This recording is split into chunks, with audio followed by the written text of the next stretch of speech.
Westcast Network. Now fix to start kicking ass, just like it said at the beginning of the program. Man of the hour, tower of tower, too sweet to be sour. Sending your ass on the jabroni jet to the other side of the territory, brother. The Alabama Hammer. Nightmares on the best part of my day. The goods from the wood. Hot damn.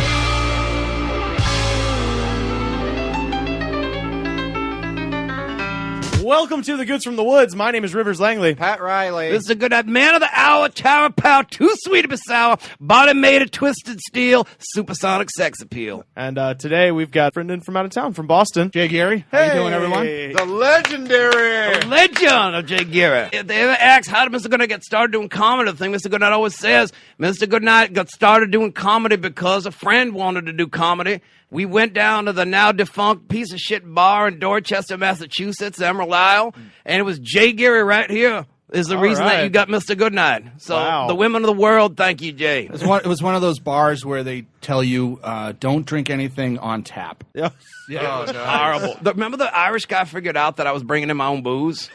Did he? Yeah, you can't fool Irishman with that shit. Because I used to bring it. Dude, the shit was horrible. And so I used to bring in the little nip bottles of Jim Beam. Oh, yeah. And we'd be flying. It was hot as balls in there. Yeah. Remember that? And what was the conversation like when he caught you? When he caught me, he goes, "Are you going to be one of the guys that I can't do Irish too good? You look like one of the kind of guys that bring it in his own drink, but you're always asking for water." So wait, he was actually like off the boat Irish. Yeah, I thought you like meant regular like, old Boston Irish. No, he was straight Irish, up. No, he's straight up Irish. Wow. Pete Doherty, the Duke of Dorchester. Yeah, Duke of Dorchester, great wrestling announcer too. I saw Duke of Dorchester face Akeem at a house show around '89, and he had him in a sleeper. He had Akeem in a sleeper, and I thought for a minute he was going over. This was the Duke of Dorchester's day, but no, big splash, and that was it. Actually, you went to the last show the WWF ever did at the Boston Garden, didn't you? I did. Wow. The Night to Remember, whatever they called it. Yeah, it really wasn't because I think it was '95. Yeah, 95 was a year to not remember in the WWF. Was Aldo Montoya on that card? He probably was. It was headlined by Diesel. Diesel and Taker, and that was it, pretty much. Yeah, Taker was the only one that got people out of their seats. Well, except one other, I believe. Because didn't Duke Doherty get the biggest pop of the night? Oh, that's right, he did, because they were bringing in various legends, and he was a local legend. So right, Killer Kowalski, Duke Doherty. Yeah. For some reason, I just imagine that card being awesome. Just like, okay, in the undercard you have Duke the Dumpster Drosy and Aldo Montoya fighting the Goon and Abe Knuckleball Schwartz. Yeah, fucking canes versus wheelchairs. Yeah. There was a Techno Team 2000 appearance on there, probably.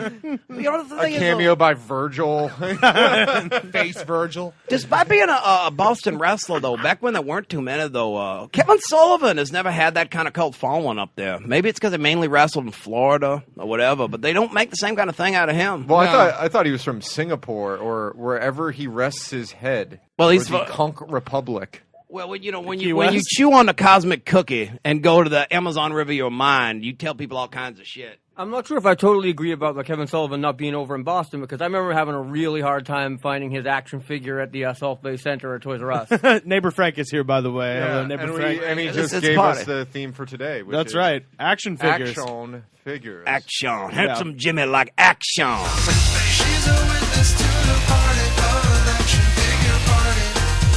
Action figures.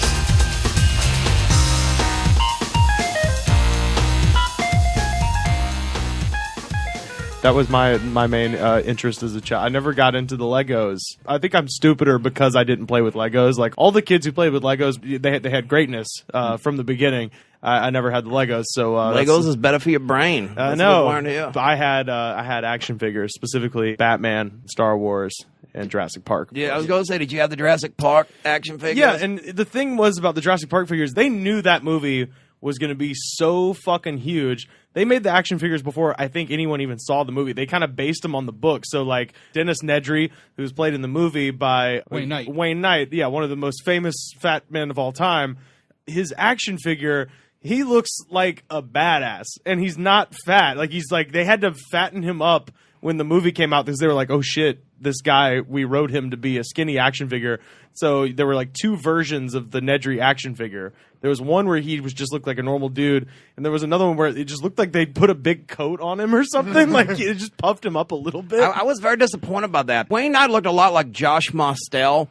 And I was hoping to buy that action figure so I could customize a King Herod action figure for the Jesus Christ Superstar action figure set that I was putting together. What they did a lot back in the day, it was the same company. They just took the same, like they took Star Wars. Kenner, figures, right? Kenner, and they just would repaint them. So it was probably a Rancor Keeper with a Wayne Knight head. Dude, if it was the Rancor Keeper, it looked better, but they didn't even give him a Wayne Knight head. They gave him gigantic sunglasses that he's never wearing at any point in the film. Wayne Knight never appears wearing sunglasses, even to the point where he's like outside in Mexico meeting with Dodson at the beginning of the film when he should have sunglasses.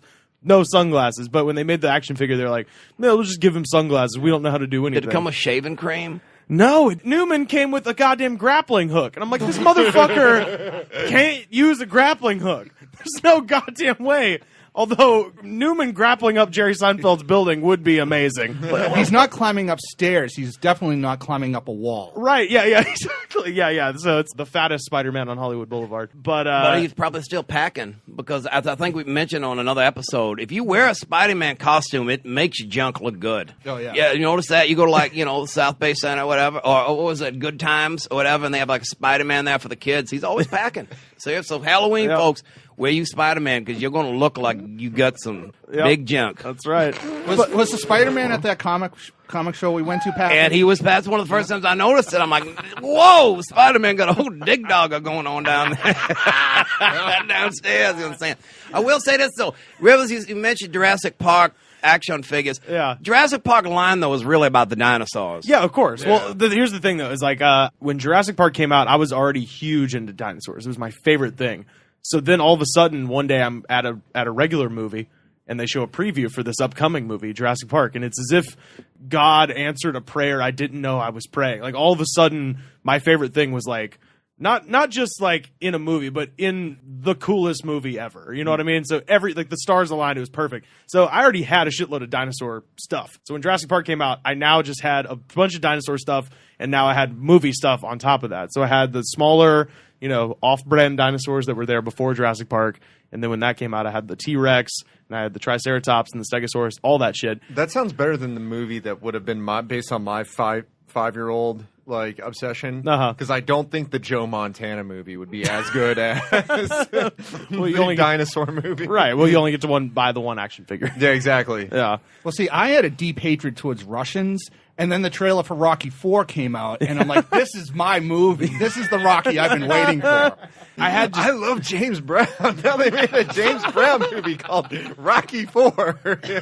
They actually do have a new James Brown movie, and I can't decide if it's going to be great or not. No, will they have Future Shock in it, though? Will they skip the over the whole he doesn't have a mustache, so they will skip Future Shock era James Brown. I don't want to see Hollywood do a big budget movie doing Future Shock because the whole idea of Future Shock is that it costs $50.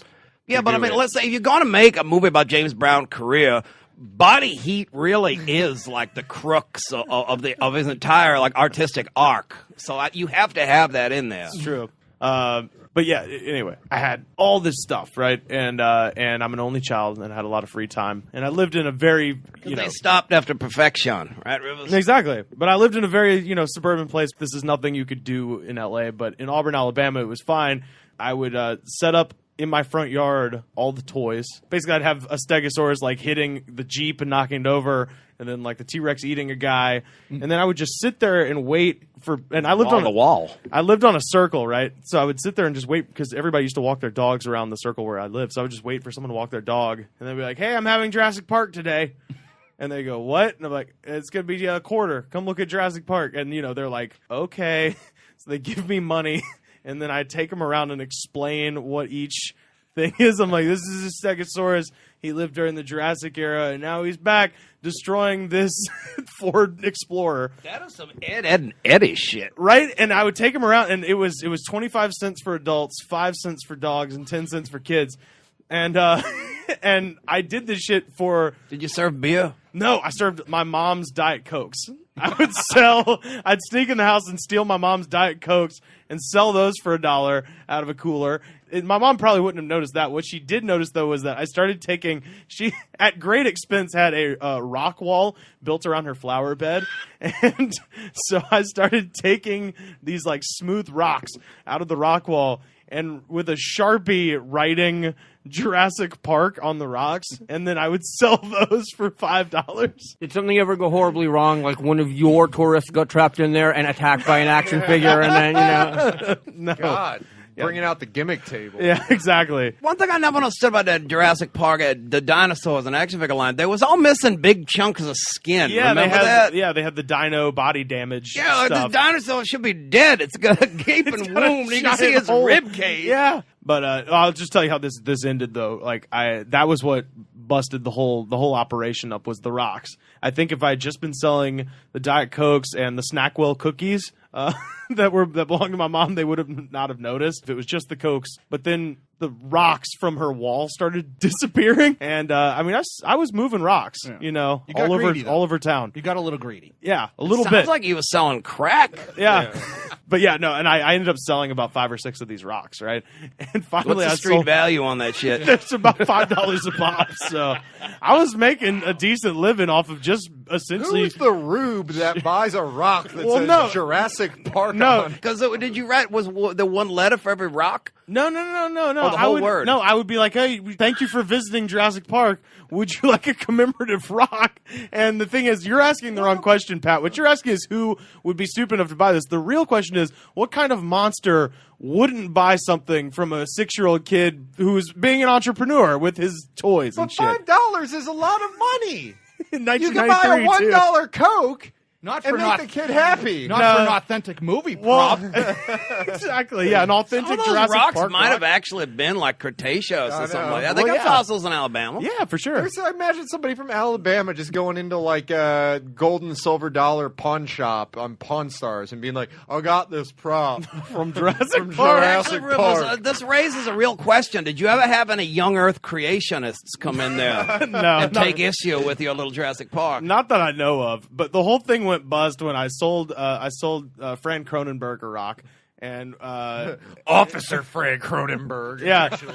well, no, she was nice about it. Actually, no, I take that back. It was Fran Cronenberg's mother, and I walked them both around Jurassic Park and sold them a rock. And they went home, and then Fran Cronenberg called my mom.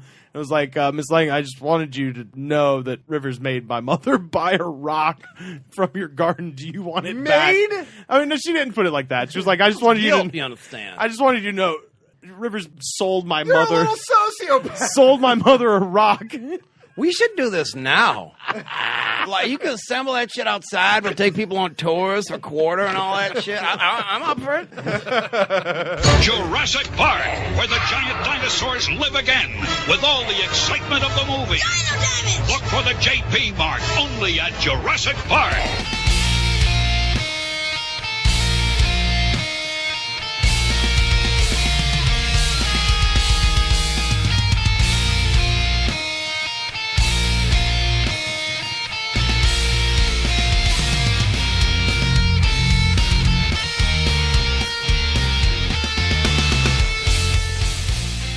Don't let this guy be humble. He had every Masters of the Universe figure they made. Well, no, everyone. Frank. I did not have all the meaty orbs. All right. Actually, we should point that out because actually, Rivers knows one of the Masters of the Universe. Yeah, Because Rivers is friends with Mossman. I have a friend whose name is Jonathan Mossman. Oh, really? Yeah. And every time that comes up, I mention Mossman. Does he have a fresh pine scent? Did the action figure? Yeah. It Really? Oh, yeah. It was Beast Man with this, like... With this AstroTurf. fuzzy- yeah. They glued AstroTurf on Yeah. Beastman, purple and green, and they added this like pine salt. Why did they? Why the scent though? Because he was out. Because he was a plant man. He was Moss Man. No, I mean, Plant man. yeah, but grass doesn't smell like pine trees and shit. But yeah, they had another guy too who was supposed to be a skunk, and he was supposed to stink. What? Yeah, he was Did all called of the- Stinkor. And he was merman repainted because, if you want to make a skunk, you repaint a fish. And you dip it in patchouli oil. Did all of them smell? No, just those two. What the fuck was the Although point? there was a slime pit also. That's right. They had a slime pit. Did you know about that? No, He-Man was never in my bag, but I'm very interested in the. Did they have a carrying case like the Ninja Turtles did? They did. They had Battle Bones, which was actually it was like half carrying case, half vehicle. It was a dead dinosaur skeleton that his ribs you would clip the figures onto. Fuck yeah, Yeah. So I like 5 or 6 guys that way. You could stick like weapons in his mouth. The mouth moved up and So down. I had a friend who had that, I think, because I remember because I had the Ninja Turtles carrying case with the little latch and stuff, and it was plastic. Yeah. I had that one, but then I had a friend who had a Masters of the Universe carrying case. What But was the Ninja Turtles carrying case? A pizza box? or some no, shit? no, it was just it was like a simple like plastic case. It was like a guitar case almost, but plastic, and it had just pictures of them fighting in the streets on one side, and then just a picture like a group shot on and then like on the 4 other sides, little like adventures of the lunchbox. It was like a gigantic lunchbox. That's a good way to describe it. Boss man, he was what was it? The master of plants or some shit like that? Something like that. Yeah, I don't know exactly how that's a intimidating power, but Yeah. he had it. It was like Swamp Thing. Swamp Yeah, Thing that's could what it was grow like. plants, Yeah. and I'm sure he could get people trapped in vines. And if And you all were kinds allergic to pollen, he could Yeah. spread that. And Poison ivy. poison ivy. I mean, Magic mushrooms, well, he was inhibited by the fact that he always had to face north. So the way to beat Well played. the way to beat him is just approach from the south because he can't do shit.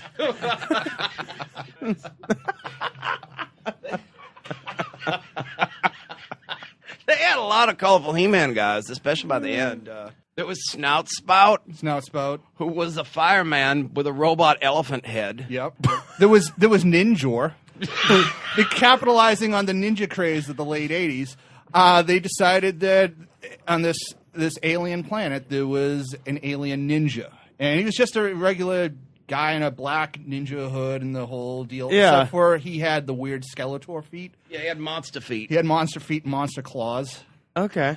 It made no sense. They reused a lot of the same parts in this line, and it didn't always make sense. It was probably before your time, Rivers. It was a little bit before my Because that time. was Yeah. more like an early to mid '80s line. Yeah. And I think if you was doing the Jurassic Park thing, that was a little later. It was Ninja Turtles and Jurassic Park. That was most of my. I think it kind of went like if you were growing up, it went Star Wars, He-Man, G.I. Joe, Transformers, Ninja Turtles, and then it got into then beyond Power yeah. Rangers, I guess, if you're into that. Yeah. And Back to Star Wars. Those early Star Wars guys in '97 stunk. The Han Solo that wouldn't stand up. Remember that shit? Oh, because his gait was too large. Like he was. Well, no, he was standing in this thing where he had his leg out like he was Rich Gedman or some shit, and he was a catcher. Remember that? then So there was the figure was like, you can't see it on the radio, but the figure was like this with his leg out like that. Like he You was couldn't like he was stand doing him up. calisthenics and shit. Yeah. and then Lex Luger as Luke Skywalker. Yeah. Yeah, they He was made way too muscular. they like Ripped. made him ripped. Yeah. Yeah. That line was called "The Power of the Force," and the power of the Force was that Luke had been doing a shitload of fucking squats because he was ripped, The dude. power of the Force is Diana Ball, actually. Yeah, yeah, yeah. You get a lot of muscle development, carrying Yoda around on your back and standing on your head and levitating boxes. Yeah, exactly. Yeah, Luke had like had an insane pecs coming out of his. Yeah, God, it was so weird. Zubaz. He had a fanny pack and was wearing Zubaz. I'd wear Zubas today if I found them in a store. God, I would too. I Shit. want to wear Zubas with ruse to get the whole Road Warriors look going. Shoes for your Pete's, pocket for your stuff. There was a rumor that the Princess Leia figure was rare, but the truth is, the stores just didn't have it that often because it didn't sell, I guess.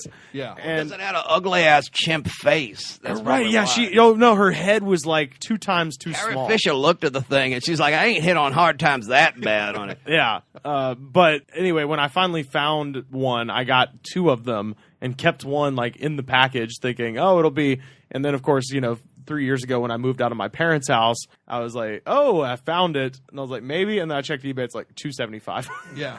It's worth nothing. Yeah, I know I'm going through old things, and I've got boxes of old episode 1 figures because they made a big deal about, it's Midnight Madness. You want to get all these figures because they're going to be huge. No one cares about Rick Oley, the Naboo starfighter. And, what was the Viceroy? whatever. Newt Gunray. Do you remember when they had the talking Trade Federation figures and shit and the... Wait, they just talked? They had ones with a chip that talked. Yeah.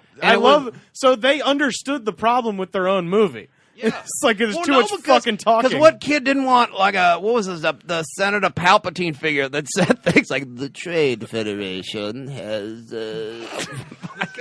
that was it. The Senate is full of greedy, swabbling delegates. The guy actually said that. That was the Comtech feature. Bureaucrats are in charge now. I love action figures that talk about bureaucracy. Yeah, I was going to say, I need to... I have the entire Massachusetts water and sewer department. That's what I was going to say. I got a Max Weber in the box. Great trust busters of history and shit. Roosevelt is worth money, especially if you can get the variation where it was got the Rough Riders out. Yeah. Right, exactly. There was a bunch of weird shit with that Power of the Force one because everyone's head was too small, everyone was too muscular, and even Obi-Wan was muscular. Yeah, for no reason. Also, I had Obi-Wan's ghost. House? Was it haunted?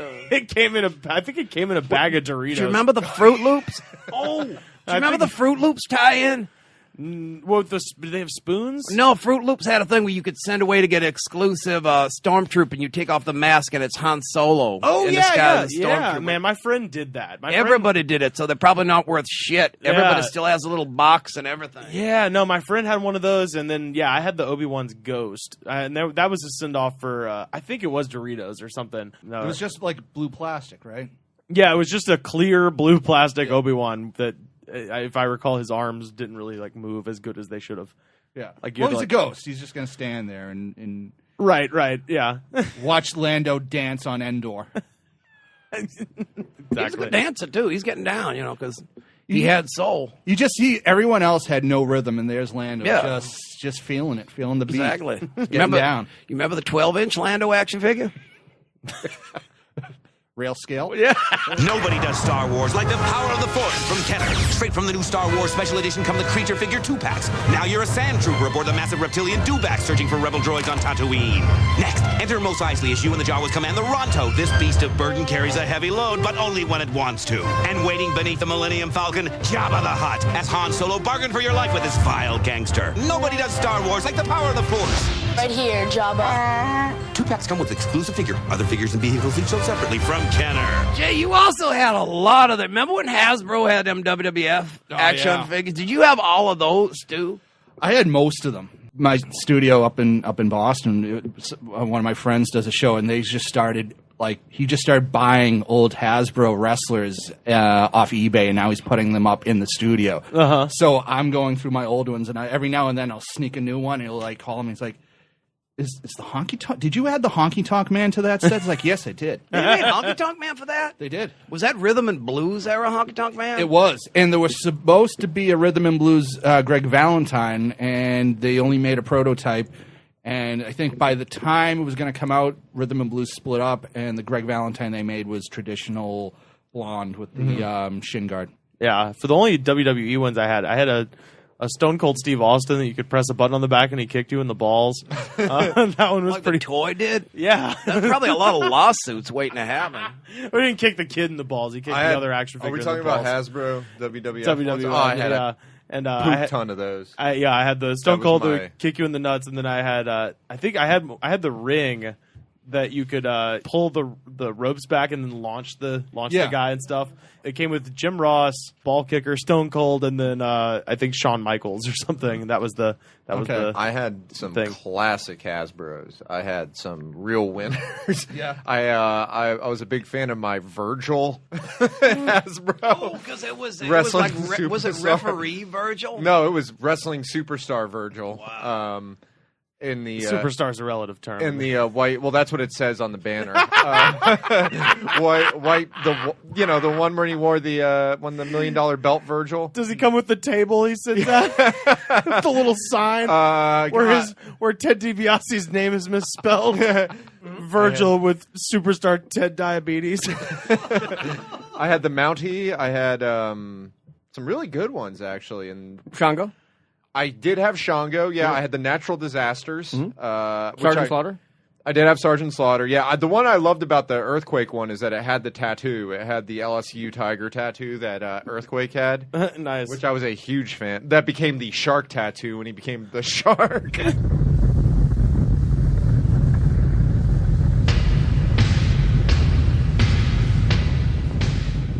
So there was the Playmates WCW line. In this line, there was, they made, this is 1995, so they made like Hogan, Vader, those kind of guys, Flair, Sting. They also made a couple tag teams. I got Harlem Heat for $8 at the aforementioned South Bay, or maybe Bradley's. Jay, we're friends in those days. We go back a long way. Knew that I found Harlem Heat. Maybe turned a little bit jealous. Offered me money for that Harlem Heat. This bidding went up to $30. I paid $8 for them. That's a lot of money for me back then. Yeah. He offered me $30. Yeah, go ahead. They were hard to find for the first 2 weeks, and I am an impulse buyer. So I saw Harlem Heat. I was like, what are you going to offer? I didn't ever have $30 in those days. That would have lasted me like 2 weeks. Were of they Burger wearing King. the halter tops? Yeah. Yeah. I declined, and then I stopped.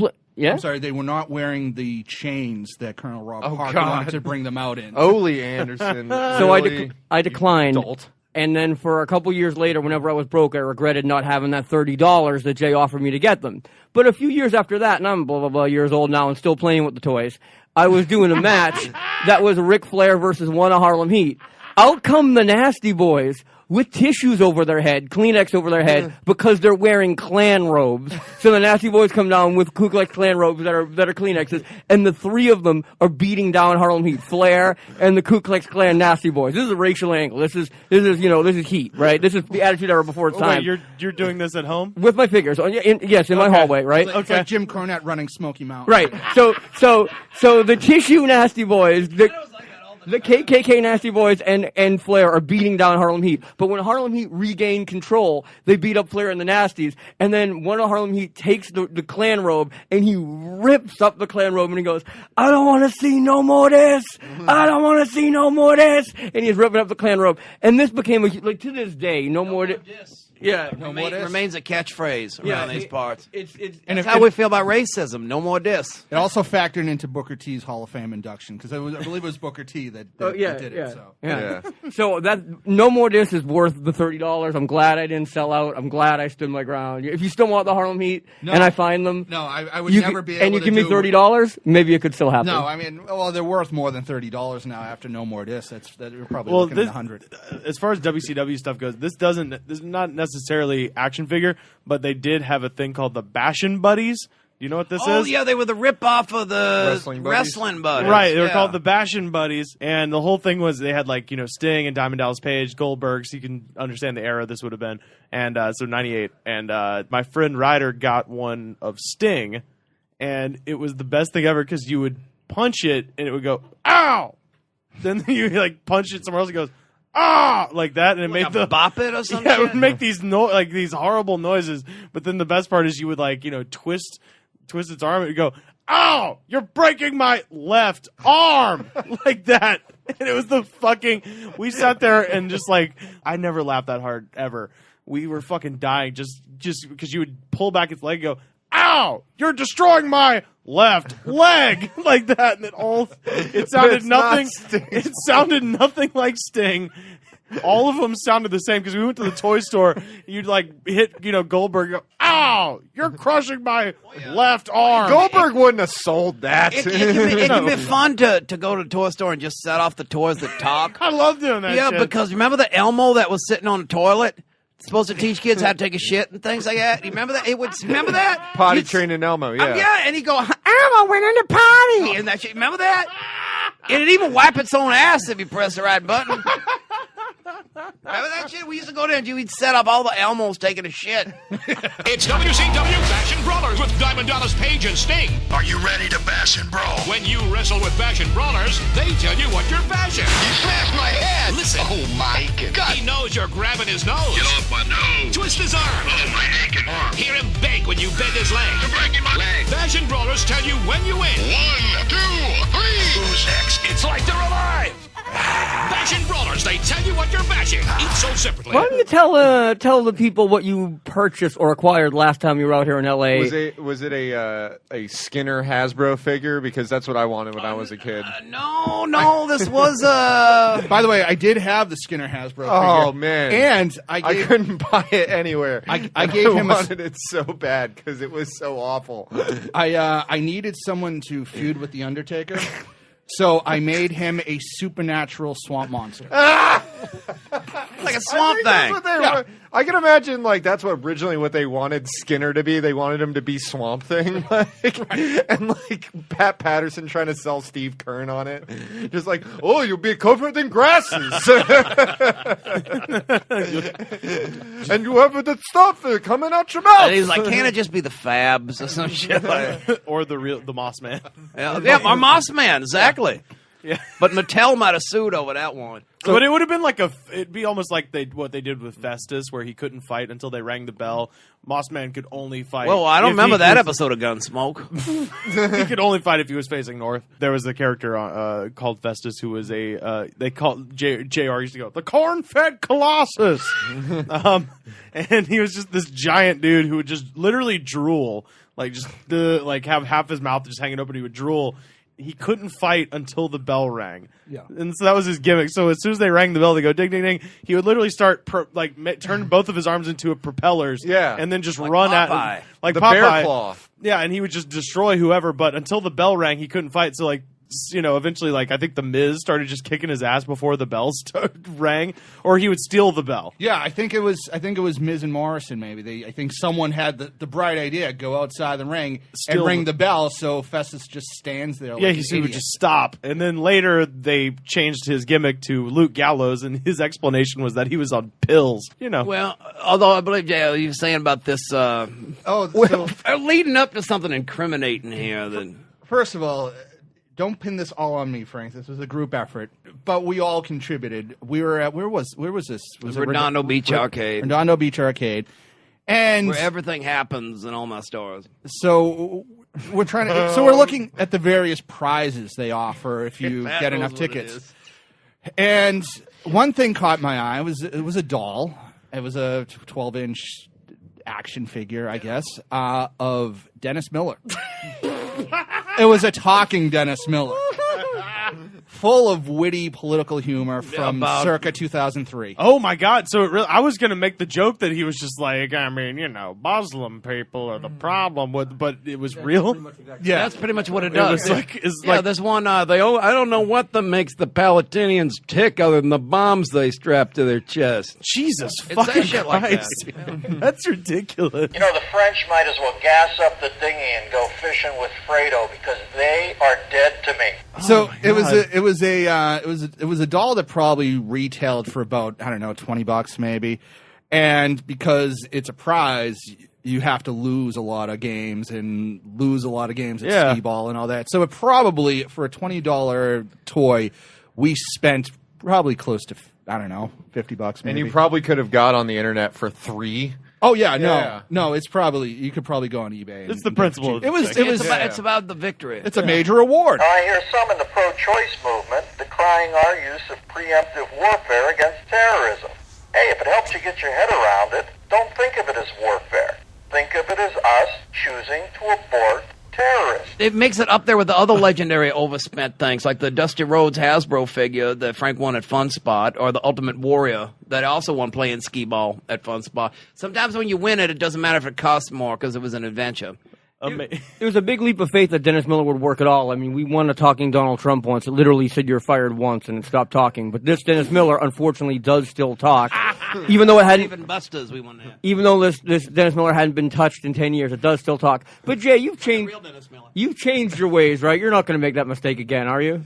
Well, I've heard rumors, and I haven't seen it. Haven't been to Redondo since I've been back this week. But I've heard rumors there is a Dr. Laura now. What? And it's tempting. I mean, it would be a nice companion piece. The Redondo Beach Arcade has the worst shit you can possibly win. Is there a Rush Limbaugh one too? maybe next year. No, but they have holy water. They actually have holy water down there now that you can win as a prize. I have So if Simon Belmont I was have down 1,000 tickets. Maybe I can get this Michael Savage. Yeah, I was gonna say, yeah. You pull it and he goes, yeah, take your beards down to the beard store with your sandals. San Francisco. Yeah. The talking and culture is high on my list. I want the talking Zeb culture. And then they have the retro 2-packs where they put Sean Hannity with Father Coughlin, you know? Well, if they did actually make a Rush Limbaugh one, I know exactly what phrase I would want. Because Rush Limbaugh gets in the habit of using this, and like I think it is something legitimately funny that he says, where he's like, people are surprised by these Democrats. I know these people.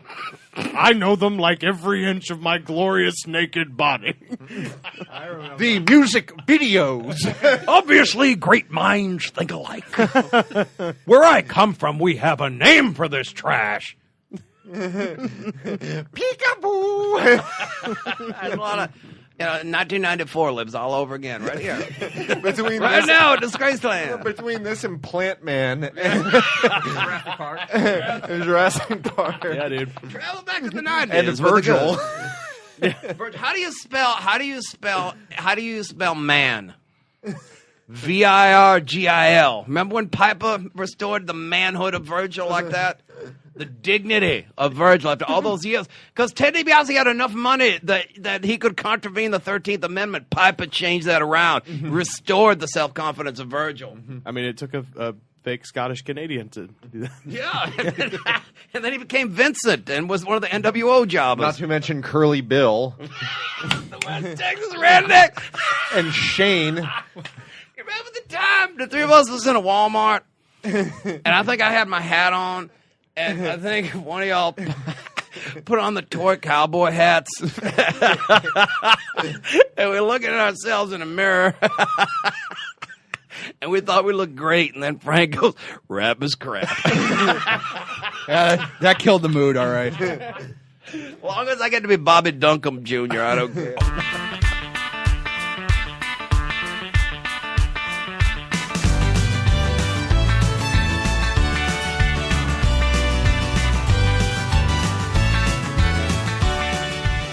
I had all the classics. I had G.I. Joe, Transformers, all that kind of shit that was big then. G.I. Joe's was the shit because they were all held together with a screw and an elastic, so you could actually unscrew them and mix up the parts from all the different action figures and make your own characters and shit like that. Yeah. G.I. Joe was the shit back in the day. Was there a way to you could take out the elastic and they would just kind of hang there? Well, no, it wouldn't stay together because they were held together. The elastic held the legs to the torso. Yeah, I remember stretching them out like that. You could. What did you? When you got old, you put firecrackers in them when you were trying to get rid of them. No, see, that was another one of those things. Friends had the GI Joes. I never had. It was probably before your time. I think they were still running when you were running. It was the tail end of it. GI Joe was so popular it ran from 82 up into 94. But after about 89, nobody was really buying it anymore. Right, yeah, no, Sergeant Slaughter was part of that line. Uh-huh. Remember that, the wrestler? Yeah, that's right. After he left the WWF, he signed a lucrative deal with G.I. Joe, and he was on the cartoon and all that, doing his own voice and all that shit like that up until about 1990 when he went over to the Iraqi side and all that shit. But Sergeant Slaughter was on G.I. Joe. They used to have him sometimes host the cartoon show and things like that. Live action. Yeah, no, I remember. I seem to remember that. I don't know. It was I think I watched it maybe, but it just wasn't, It was probably before your time. It was a damn good show. It's one of them cartoons that kind of holds up good because we was talking about this. And I loved Transformers back in the day, but I watched that cartoon when I was high. And I was like, this shit's terrible. I mean, the movie was good in some of the early episodes, but I was watching the later episodes and all that shit that was set in the future, and I was like, this shit is awful. Even when I was high, you understand? You can watch Transformers the movie while you're high, and it's awesome. Transformers the movie, I say, is the greatest cinematic masterpiece ever made. It's up there with the animated Transformers. The animated Transformers movie from 1986. It's up there with Smokey and the Bandit and the Omega Man. It's one of the greatest movies ever made. The original Planet of the Apes. The original Planet of the Apes, and it's Superman as one of the greatest. Yeah, and Citizen Kane, who's in it. Yeah. Orson Welles is That's in right. it. Yeah. And see, that's the final career. performance. Yeah, exactly. What does he do? Like he says in the wine commercials and all this shit, we will sell no wine before it's time. You almost had a little bit of kind of a Citizen Kane thing going there. It was when you was doing your Rush Limbaugh, I got to admit. Oh, do you? Yeah. It looked a bit Citizen Kane back. Y'all can't see that listening, but when you can see it, it's quite a sight. Yeah. I spent entirely too much time listening to Rush Limbaugh. It was so much fun. His TV show was actually funny. Do you remember when he had a TV show in the mid-90s? I never watched it. Animation ever. It was like I didn't think it was a cartoon. Well, no, at the beginning where it was like the countdown of how many days were left for. Before Clinton went out of office. Yeah, before Bob Dole fucking took over. Yeah, before Bob Dole got elected in '96. Yeah. No, his spiel gets real tiring over like 7 hours on the radio. That's why when I used to listen to it was because I was doing radio, so I wanted to hear what you want to learn from the best. You learn from the best, but of course I don't believe any of his politics or anything. But he's such a showman. But you're right. It's like I understand why it's like catnip for stupid people because it's just so comforting and it's the same message over and over. Which is why I kind of eventually got bored with Rush. It's like Pravda. It just repeats the same party line all the time. Right. So he never surprises you with his position. You're just like, well, that's exactly what I thought he would say. But everybody tunes in to hear exactly what they thought he would say. Then that's when I switched over to Michael Savage, who's fucking crazy all the time and is just going to rant about whatever's on his mind. But Rush Limbaugh, his TV show was only a half hour. So, it had like a fun, like Bobby Heenan type heat vibe to it. God, you didn't have condensing a 3-hour radio show down to a 30-minute. Yeah, so that was actually watchable. That's like concentrate. Yeah, well, that left me wanting more. It was actually, I wouldn't say I agreed with it, but it was a fun show. That's like traditional, like Morton Downey Jr. An uncut hit there of right-wing batshit. Yeah. I had one memory of the Rush Limbaugh TV show I want to quickly share. He had a glass of ice with ice cubes in it, and he was using this to demonstrate how when the polar ice caps melt, it's a lie the tides are going to increase in the world. And he's like, when this ice melts in this glass, notice the glass doesn't spill over the top, right? So there's this point. And for a second, I was like, okay, that makes sense. And then I realized the polar ice sits on top of the water. The ice cubes are inside the glass, so that doesn't really add up quite the same way. Right. There's not actually glass holding the water in on the earth. Right. Oh, Jesus Christ. Unless we go with like the biblical model where there's a firmament. Yeah. I mean, I will say that he was kind of ahead of the curve on the climate change denial thing if he was saying that in 94. He had some classic Ruth Bader Ginsburg jokes back then. And his Janet Reno material was priceless. Oh, yeah. Oh, Jesus. Wow, this is really a trip back to 1994. I know, right?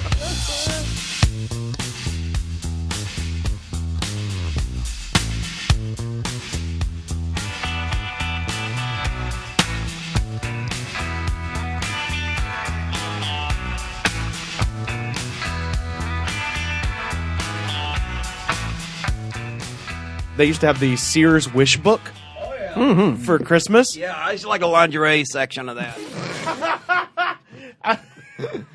You'd have to flip all the way to the back, and then the back half was all toys. You'd have to flip past the ad for the Nordic track, and then you'd hit the toy section. And then it would just be all the new shit that was coming out that year. So you would, you could look through them and see like, oh, this is the one I gotta have. What was your like most coveted toy? I can relate in a sense about dinosaurs because I was way into them too. And I remember when I was 10 years old getting a dinosaur playset from Child World. They had like volcanoes and miniature dinosaurs. And I was all about that. That was pretty hardcore. Yeah. But I gotta go with G.I. Joe as well because he mentioned you could customize them. And I created an imaginary wrestling league, which I still do to this day. What about you, Gary? I got to say that probably the first few Transformers. Yeah. I got one, the Christmas they came out, I got Optimus Prime, Megatron, and Soundwave, which were three of the coolest of them all. And I got some of the mini cars. I think I got Bumblebee, but having Optimus Prime and Megatron, who, not the greatest toy, but it was still Megatron. Yeah, the only problem with the Transformers is they weren't scaled well. They weren't. Because wasn't Megatron way bigger than Optimus Prime, even though Megatron was a gun and Prime was a... He was. I think Soundwave was probably scaled to Megatron a little bit better, but they were still, they're still damn cool. And this was like this.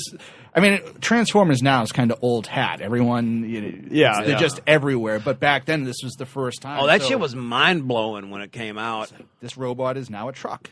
Yeah, that seriously, that fucked your head. That took everything before that, and it was there's no way to put a tank kick. Is really what it was. It was a tank kick back then, and it shocked the world. It was just brilliant move by Hasbro that they brought a bunch of lines from Japan that they just rebranded as one line called Transformers, and how easy to sell to a kid. You like toy cars.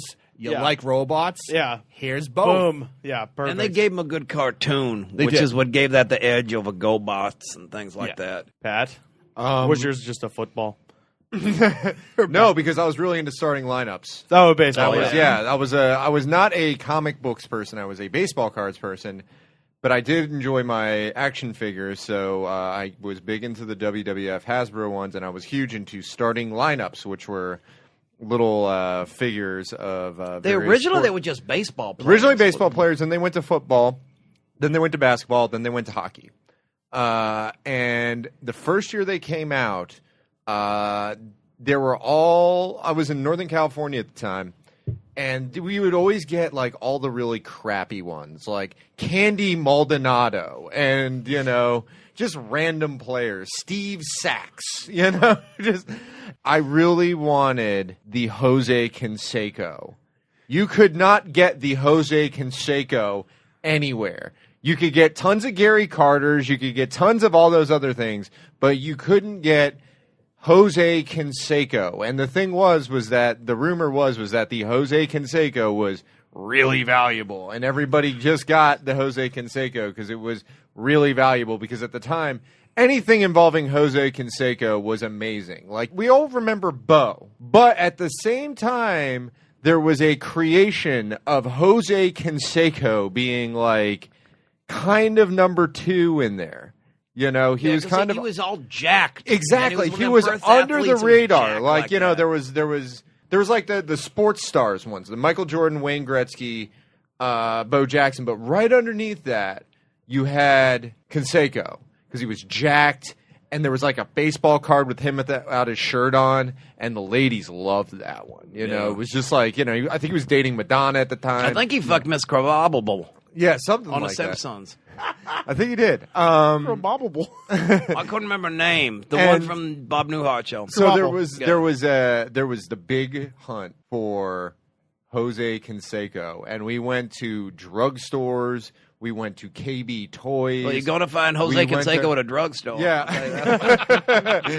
Just going to Long's Drugs. Yeah, and look for where the and we the couldn't find the shots in the ass. Jose Canseco anywhere, and we would go to the people working at the store, being like, "Where is Jose Canseco?" And they were like, "You're the 14th person here looking for the Jose Canseco." And finally, we found a Jose Canseco at a Long's Drugs. And we were just That's like, always yes! where you find shit like that. Yes, it was at a drugstore, randomly. Whenever you wanted to find that sort of stuff, it was never at Toys R Us, it was never at KBP. Yeah, go to weird places. You would just go to weird places. That's the old and they collector's were all trick. hanging out there, The back shelf at a gas station sometimes. I never got One of the the few Woolworths that's still open. Yeah, exactly. Yeah. We got the Jose Canseco. We were just like, yes, this is going to put Patrick through college, Jose Canseco. But what happened was that Jose Canseco, everybody kept their Jose Canseco. Yeah. So it devalued. Also, Jose Canseco devalued personally. Devalued personally and started sucking eggs for teams all throughout the MLB, including the Texas Rangers, where not only did he have a home run go off of his head, it was going to be a pop fly out, but it went off of his head and went over the fence and became home run because it went off his head. And he also had that amazing pitching thing where he gave up like 7 runs in an inning, throwing the worst knuckleball ever. So he devalued. And all those like jabroni figures, like Candy Maldonado and like all those Jose Uribe and all those random players that played for like the Giants and the A's and stuff like that, all are like super expensive now. And you could probably have put me through college, and they were all like tons of them at Toys R Us. Because I remember my dad just going through and being like, fuck another Candy Maldonado. But if we bought all 10 of those, that was easily now probably like 8 credit hours at a state school, Did you ever have the Big Hurt, Frank Thomas? I did have the Big Hurt, yeah. Did you have Albert Bell? I did not have Albert Bell, no. And I had a lot of I love the football ones. And my favorite one of the football ones, Lawrence Taylor. Oh, yeah, LT. Yeah, LT, because he would do the stiff arm move on his, and he was the only one whenever I would have the cross promotion between major athletics and professional wrestling, and they would wrestle each other. All the football players got their asses whooped Dan Marino, biggest jobber ever. All of Roger Craig, all those guys, they were counting the lights. LT was the only one that could take on all the players. Well, all the remember wrestlers. he wrestled Bam Bam Bigelow Exactly, and won against a bowl full of drugs. Yeah, and won at WrestleMania. So it was kind of Was this before that? It was before that. Look at this psychic prediction. Yeah. I believe he was PWI Rookie of the Year that year. I'm not kidding. Yeah. Either the winner or the runner-up. This was like 1991, I think. So it was just like before all that stuff. I wish so. they'd have made starting lineups earlier, so I could have got an Otis Sistrunk and had him wrestle like he did in Georgia. Yeah, like I think they made a Bill Fralick, who was another. I hope so. I think they made a lot of those guys that were in the WrestleMania 2 one, but they're all super expensive now because those were players that kind of were So the obscure. shitty players are actually the ones worth money. Yeah, now. because they made limited regional runs of them, and like essentially people didn't buy them, so they all like melted them and stuff like that, and that's what happens. Jay, with who was your most prized starting lineup? Wade Boggs or somebody? See, I didn't really. I had a Mike Greenwell. Really? Oh man, I like that. Yeah. See, I didn't really get into starting lineups because, believe it or not, if you're a young listener, Boston sports was not always what it is now. Yeah, it used to be awful, just horrendous. So Mike Greenwell was probably the best starting lineup. Oh, There was I think probably we got a Clemens, a Mike Greenwell, and probably a Jim Rice. Yeah. But I think we had a Steve Grogan for for Andre the Patriots. Tippett. There was a Andre Wade Tippett. Boggs. I remember that. Yeah, There was a Wade Wade Boggs. Boggs. Yeah. So I think I was in Virginia. I got when you were living there. I got a Pedro and a Nomar because if there was Oh, that's anyone right, because you said you couldn't get them. if there was anyone worthwhile back then Yeah. to get, you couldn't find them. Yeah. So I had to go all the way to Virginia to find Pedro and To find Nomar. Frankenberry.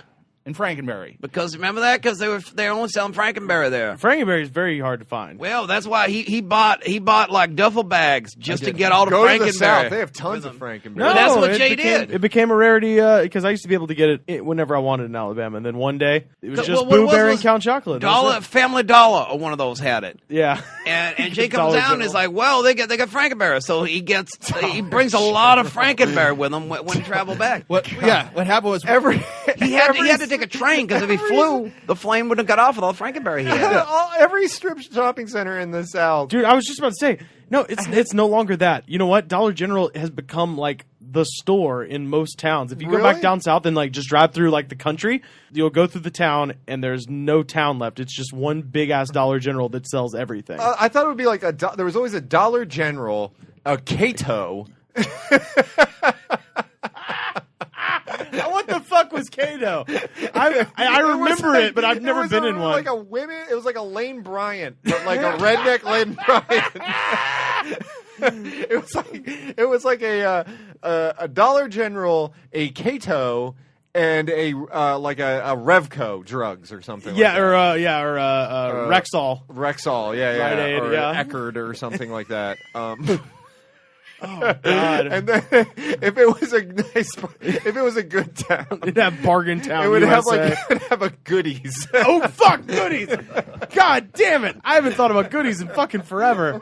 Oh my God! We got a goodies in our town. We did too, man. We had a goodies, and We should do a goodies episode. We should just broadcast from the goodies. The goodies I from the remember Woodies. I got The goodies from the I remember when we had the goodies open, they had a huge sale.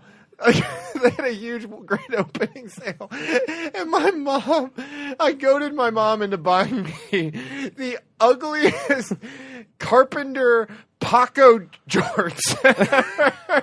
You have the hammer loop on the butt. And they were baggy, and they just said Paco on the ass. Wow. And I thought I was hot stuff. You're like John Cena. Or I was some gonna shit. say, yeah.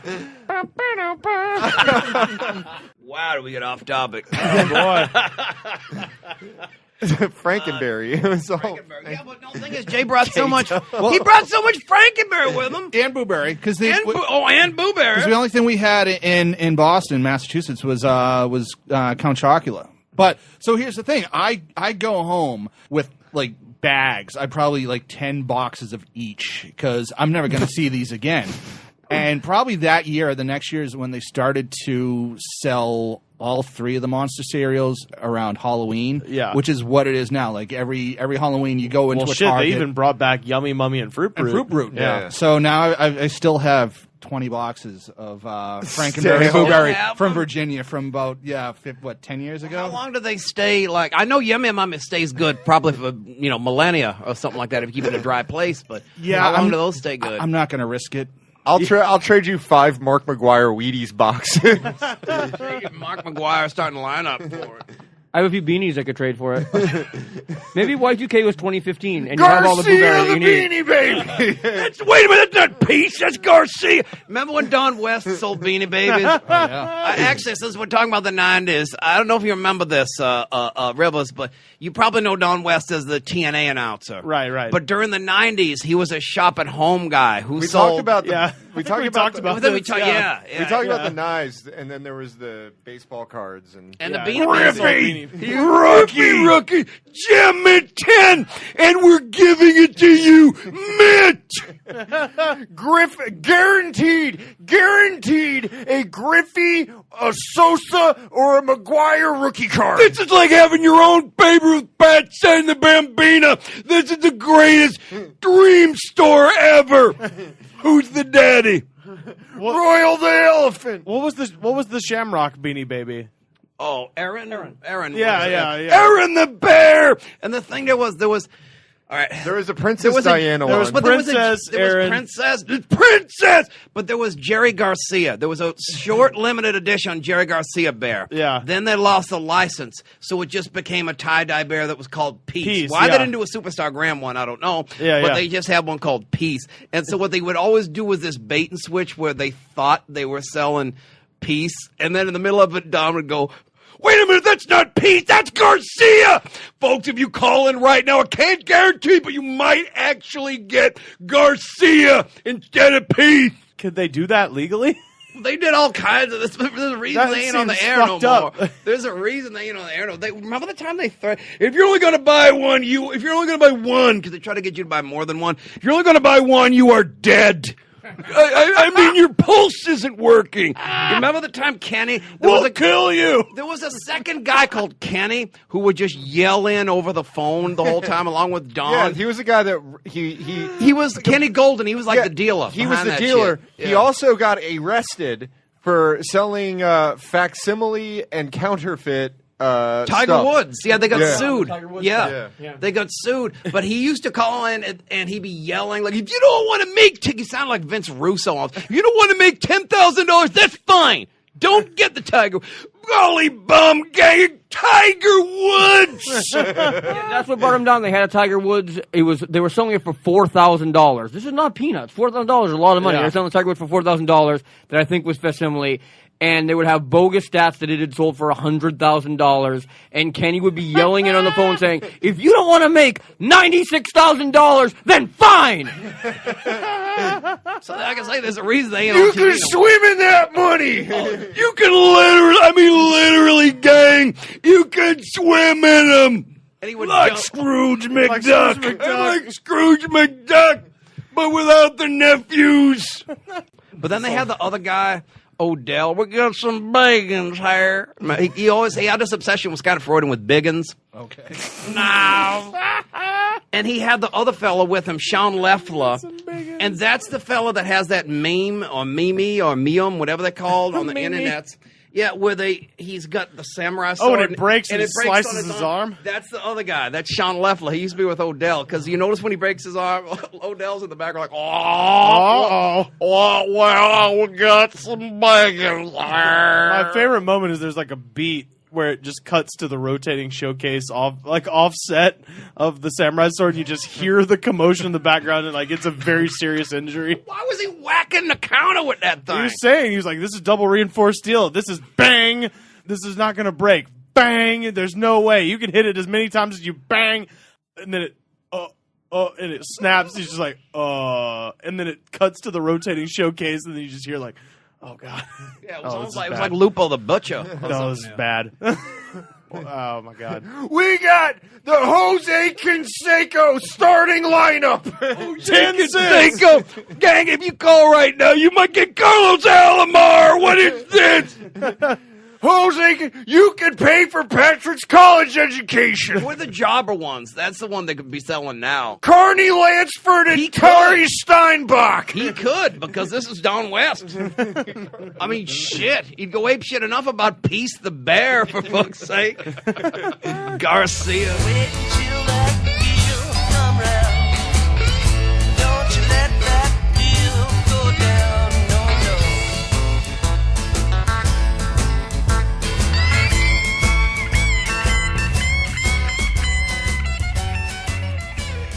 Jay, where can people find you on the internet, sir? I do a show called Public Indecency on WEMFradio.com up in Massachusetts every Wednesday night, live streaming from 8 to 10. Actually, if you don't mind my saying for a minute, Jay, I actually hadn't been there since you'd started doing that. So is that a new place? Because they don't have on regular radio anymore. No, it's a new place. Same show, sorta, different crew, but no, it's a good show. We talk about weird things, weird news stories, things people put in their ass, things people. Yeah, it's. Is this terrestrial or is this just online? No, it's online. Fuck yeah. Yeah, we can't do that terrestrial, I don't think. I was gonna You say. can put things in your ass anywhere, terrestrial or in outer space. This is true. I mean, astronauts Or under are the water. Yeah, even. exactly. I go down there, you just shove a sea cucumber up your ass. Like merman. Oh, shit. All right. Oh, well, yeah, you can follow the show on Twitter at TheGoodsPod, Facebook.com/TheGoodsPod. We're on YouTube.com/TheGoodsPod. Subscribe on iTunes, do all that shit, and we'll see you next time. This is the Immortal Lee County Killers.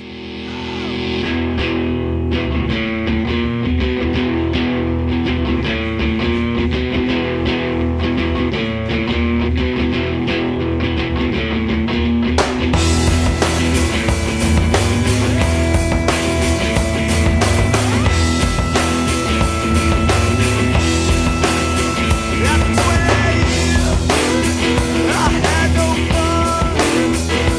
Found me a gun.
Goods from the Woods is mixed and edited by me, Rivers Langley, and distributed by Westcast Network. Our theme song is composed by DJ Smiles. You can find him online at djsmiles.net.